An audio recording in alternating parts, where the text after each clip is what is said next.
നമുക്കൊന്ന് പ്ലാൻ ചെയ്യാം. ചേട്ടൻ എന്നെ തോപ്പിക്കാൻ പറ്റുമോ? പ്ലാങ്കടിക്കാം. എന്ത് ഇതൊക്കെ എനിക്ക് സിമ്പിളാ.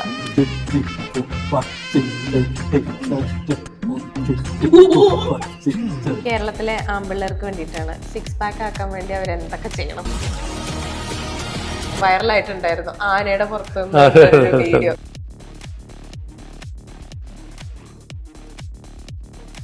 പക്ഷെ ഭയങ്കര ടഫായി എന്നെ സംബന്ധിച്ച്. മുന്നേ ഞാൻ ഫുട്ബോൾ ഇതൊക്കെ കളിച്ച് അങ്ങനെ നടന്നിരുന്നു. ബ്രേക്ക് ചെയ്ത് വീണ്ടും സ്ട്രഗിൾ ചെയ്തിട്ട് കേറി വന്നത് തന്നെ. പിന്നെയുള്ള കോമ്പറ്റീഷൻസും കാര്യങ്ങളൊക്കെ ഏത് ലെവലിലേക്കാണ് ഉദ്ദേശിക്കുന്നത്? ഇനി പ്രോ മത്സരങ്ങൾ ചെയ്യണം, ഒളിമ്പിയ ക്വാളിഫൈ.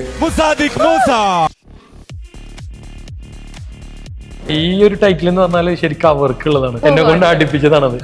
ഞാൻ മത്സരം ചെയ്യുന്നില്ല എന്ന് വിചാരിച്ച് നിൽക്കുന്ന അവസ്ഥയിൽ നിന്ന് അവരാണ് മോട്ടിവേഷൻ തന്നിട്ട് മെഡിസിൻസ് പിടിച്ചു എന്നുള്ള രീതിയിലൊക്കെ കേട്ടിട്ടുണ്ടായിരുന്നു. സ്റ്റിറോയിഡ്സ് ആണ് അതിപ്പോ, അതിന് അംഗീകാരം ഇല്ല, എല്ലാം എടുത്ത് കളഞ്ഞിട്ടുണ്ട്. ഇതിന്റെ ആവശ്യം ഡോക്ടറെ പ്രിസ്ക്രിപ്ഷൻ എടുത്ത് ചെയ്യുകയാണെങ്കിൽ ഒരു കുഴപ്പമില്ല. ആ ഷുഗറിന്റെ ഭാഗം കട്ട് ചെയ്ത് കഴിഞ്ഞാൽ തന്നെ ഒരു 1 വീക്ക് കൊണ്ട് തന്നെ ഭയങ്കര ചേഞ്ച് വരും. ബോഡിന്റെ ഒരു ക്ലാരിറ്റി, ഇപ്പൊ മസിൽസിന്റെ ക്ലാരിറ്റി മൊത്തം പോകും. ഷുഗർ 8 hours സ്ലീപ്പ് നിർബന്ധം.